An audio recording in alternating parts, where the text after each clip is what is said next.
করার পর আর সবাই মিলে মায়ের চরণ আরাধনা করছেন।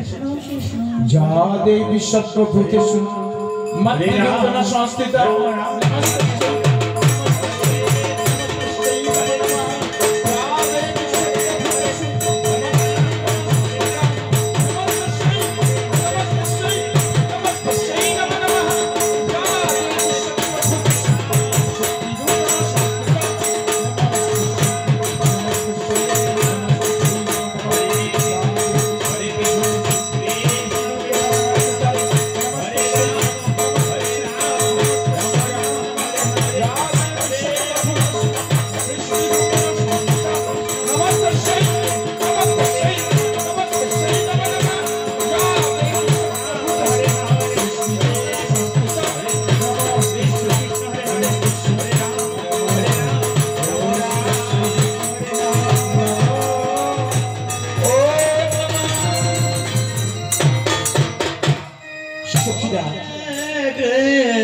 ভক্তিভাবে মায়ের চরণে প্রণাম জানাবে।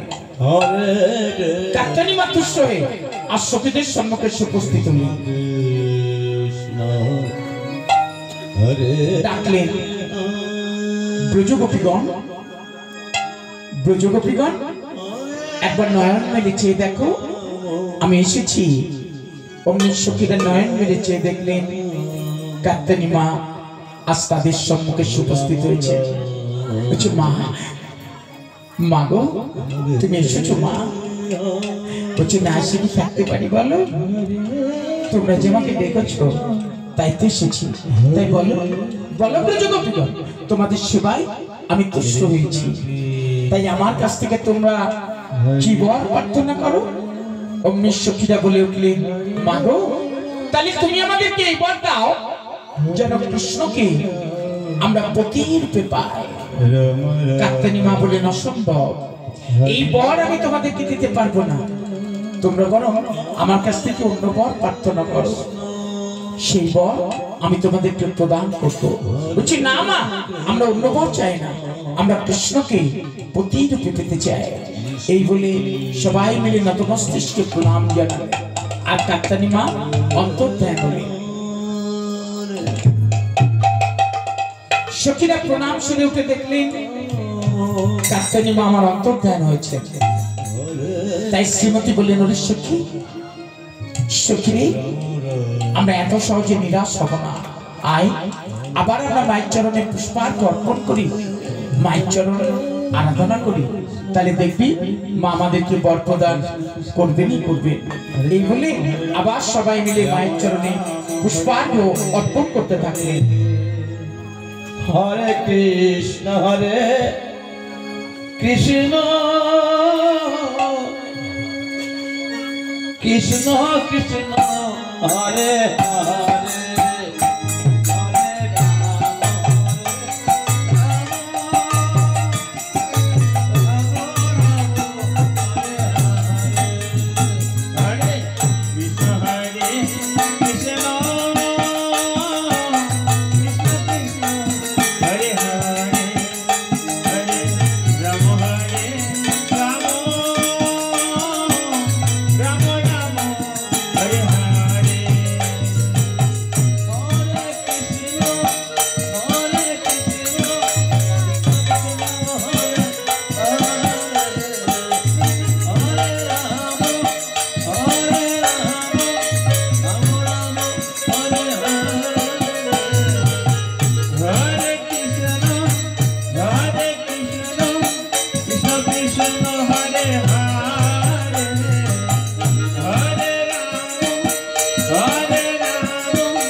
মায়ের চরণে পুষ্পার্ঘ অর্পণ করার পর আবারও সবাই মিলে মায়ের চরণ আরাধনা করছে। যা দেবী সর্বভূতেষু মাতৃরূপেণ সংস্থিতা নমস্তস্যৈ নমস্তস্যৈ নমস্তস্যৈ নমো নমঃ। যা দেবী সর্বভূতেষু মাতৃরূপেণ সংস্থিতা নমস্তস্যৈ নমস্তস্যৈ নমস্তস্যৈ নমো নমঃ। যা দেবী সর্বভূতেষু মাতৃরূপেণ সংস্থিতা নমস্তস্যৈ নমস্তস্যৈ নমস্তস্যৈ নমো নমঃ। যা দেবী সর্বভূতেষু মাতৃরূপেণ সংস্থিতা নমস্তস্যৈ নমস্তস্যৈ নমস্তস্যৈ নমো নমঃ। যা দেবী সর্বভূতেষু সৃষ্টিরূপেণ সংস্থিতা নমস্তস্যৈ নমস্তস্যৈ নমস্তস্যৈ নমো নমঃ। যা দেবী সর্বভূতেষু সৃষ্টিরূপেণ সংস্থিতা নমস্তস্যৈ নমঃ। ওম নমস্তে নমঃ।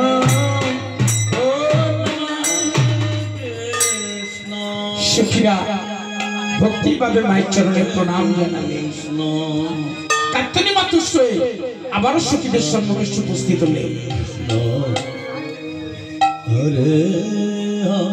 ডাকলেন, ব্রজগোপীগণ ব্রজগোপীগণ একবার নয়ন মেলে চেয়ে দেখো আমি এসেছি। অমনি সখীরা নয়ন মেলে চেয়ে দেখলেন কাত্যায়নী মা আজ তাদের সম্মুখে উপস্থিত হয়েছে। বলছে, মা মা গো, আমাদের প্রতি তোমার এত দয়া মা, তুমি এসেছো। বলছে, অমন করে ডাকলে কেউ কি না এসে থাকতে পারে বলো? তোমরা যে আমাকে ডেকেছো তাই তো এসেছি। তাই বলো বলো ব্রজগোপীগণ, তোমাদের সেবায় আমি তুষ্ট হয়েছি, তাই আমার কাছ থেকে তোমরা কি বর প্রার্থনা করো?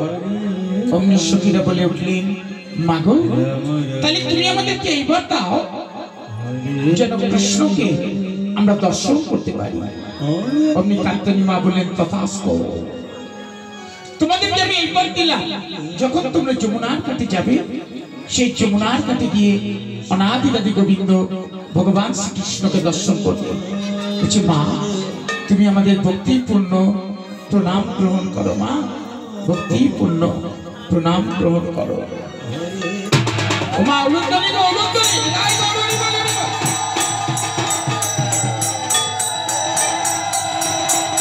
কাত্যায়নী মা বর প্রদান করে তিনি অন্তর্ধান হলেন। সখীরা প্রণাম সেরে উঠে দেখলেন কাত্যায়নী মা বর প্রদান করে অন্তর্ধান হয়েছে। তাই শ্রীমতী বলে, বলে সখী সখী আমাদের আর কোনো ভয় নেই, আমরা যখন বর পেয়ে গেছি তখন চল আগামীকাল সূর্যোদয়ের সঙ্গে সঙ্গে আমরা যমুনার কাছে যাব। যমুনার কাছে গিয়ে সেই অনাদিগাদি গোবিন্দ ভগবান শ্রীকৃষ্ণকে দর্শন করবো। বলছে, তাই চল সখী, তাই চল। তাই সবাই আনন্দে নৃত্য করতে করতে যে যার মতো বাড়ি ফিরে রওনা হলো।